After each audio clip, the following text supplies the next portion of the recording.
जमीन पर बैठने का फैसला किया, क्योंकि उन्हें डर था कि कहीं महंगा फर्नीचर गंदा न हो जाए। तान्या की एंट्री। कुछ समय बाद तान्या भारी कढ़ाई वाले रेशमी कपड़े पहनकर हॉल में आई। वह सिर ऊंचा किए और आत्मविश्वास से भरे कदमों से चलती हुई आई। उसने सोफे पर आराम से बैठते हुए गरीब परिवार को देखा, जो जमीन पर बैठे हुए थे। तान्या की उपस्थिति इतनी प्रभावशाली थी कि पूरा हॉल उसकी खूबसूरती और रौब से भर गया। तान्या ने तीखी नजरों से परिवार को देखा और बिना किसी संकोच के पूछा, तुम लोग यहाँ क्यों जमीन पर बैठे हो? क्या फर्नीचर पर बैठने की हिम्मत नहीं हुई? रामलाल ने झिझकते हुए कहा, हमने सोचा कि कहीं आपके फर्नीचर को नुकसान न हो। तान्या ने हल्का सा हंसते हुए व्यंग्य भरे लहजे में कहा, सही सोचा, वैसे भी ये फर्नीचर तुम्हारे जैसे लोगों के लिए नहीं है। इसके बाद तान्या ने उनके बारे में सवाल पूछने शुरू किए। उसने गौरी की ओर देखा और कहा, तुम ही हो गौरी? क्या तुमने कभी किसी बड़े घर में कदम रखा है? गौरी ने सिर झुका लिया और धीमे स्वर में कहा, नहीं मैडम। तान्या ने अपनी ठंडी हंसी के साथ कहा, अच्छा है, वैसे भी हमारे घर में तुम्हें ज्यादा दिखावा करने की जरूरत नहीं होगी।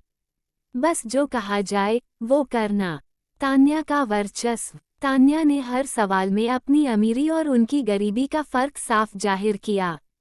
उसने अपनी बातों और व्यवहार से ये दिखाने की कोशिश की कि यह शादी केवल उनके परिवार की दया से हो रही है।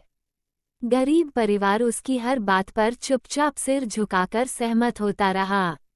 गरीब परिवार ने जब शादी की तारीख के बारे में पूछा, तो तान्या ने अपनी ठंडी और घमंड भरी आवाज में कहा, मैंने पंडित जी से बात कर ली है। उन्होंने बताया कि अगले रविवार का दिन बहुत शुभ है।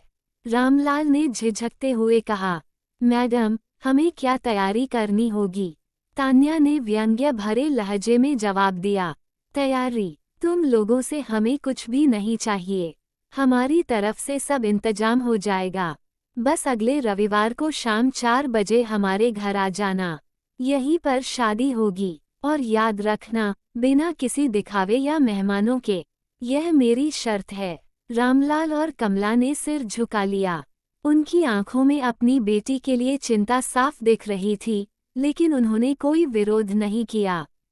जब परिवार जाने लगा, जैसे ही परिवार जाने के लिए खड़ा हुआ, तान्या ने अचानक कठोर आवाज में उन्हें रोकते हुए कहा, अरे रुको, तुम्हारी बेटियों को तमीज सिखाई नहीं गई है? क्या इन्हें ये भी नहीं पता कि बड़ों के पैर छूने चाहिए? रामलाल और कमला चौंक गए। उनकी बेटियों ने डर से उनकी ओर देखा। गौरी ने तुरंत आगे बढ़कर तान्या के पैर छूने की कोशिश की। तान्या ने अपनी चप्पल पहने हुए पैर को बेहद अपमानजनक तरीके से गौरी के सामने आगे बढ़ा दिया। नीचे झुककर अच्छे से पैर छुओ, तान्या ने ठंडे लहजे में कहा। गौरी ने डरते डरते तान्या के पैर छुए। जैसे ही उसने तान्या के पैर छुए, तान्या ने अपना चप्पल पहना हुआ पैर हल्के से उसकी पीठ पर टिका दिया। उसने मुस्कुराते हुए कहा, याद रखना, शादी के बाद तुम्हारी यही जगह होगी। गौरी ने आंसू रोकते हुए यह अपमान सह लिया और चुपचाप खड़ी हो गई।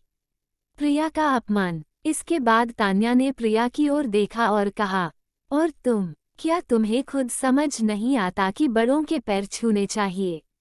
चलो, मेरे पैर छुओ। प्रिया पहले से ही डरी हुई थी। वह धीरे धीरे तान्या के पास गई।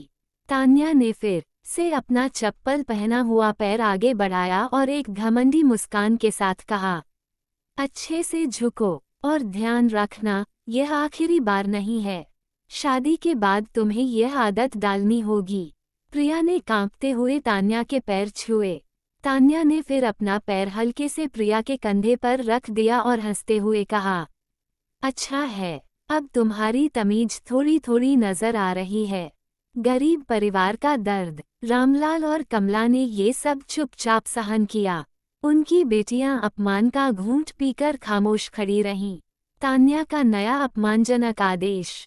जब गरीब परिवार तान्या के घर से जाने के लिए खड़ा हुआ, तो तान्या ने अपनी घमंड भरी आवाज में उन्हें फिर से रोक लिया।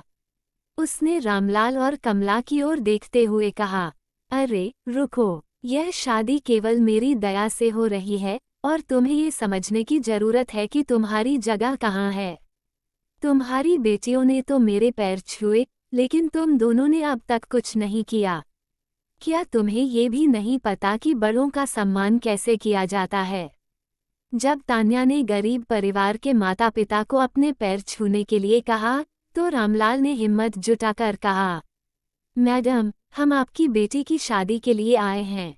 हम आपके मेहमान हैं, और फिर हम आपकी उम्र के माता पिता के बराबर हैं।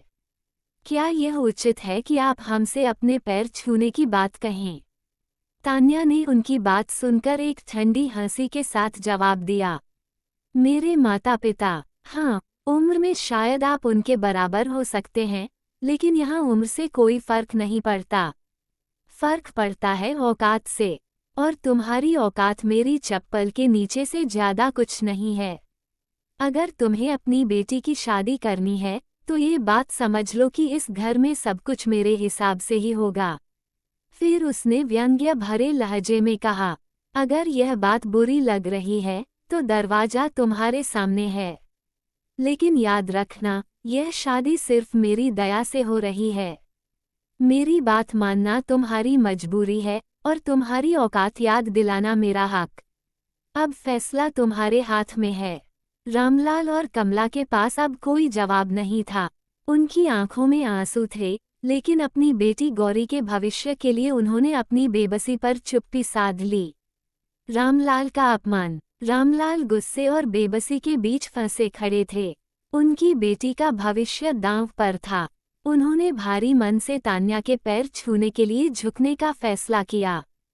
तान्या ने अपनी चप्पल पहने हुए दोनों पैर आगे बढ़ा दिए और घमंड से कहा, ठीक से झुको, मुझे दिखाओ कि तुम लोग अपनी औकात समझते हो। जैसे ही रामलाल ने उसके पैर छुए, तान्या ने अपने दोनों पैर उसके सिर पर रख दिए। उसने ठंडे लहजे में कहा, यही है तुम्हारी असली जगह, यह मत भूलना।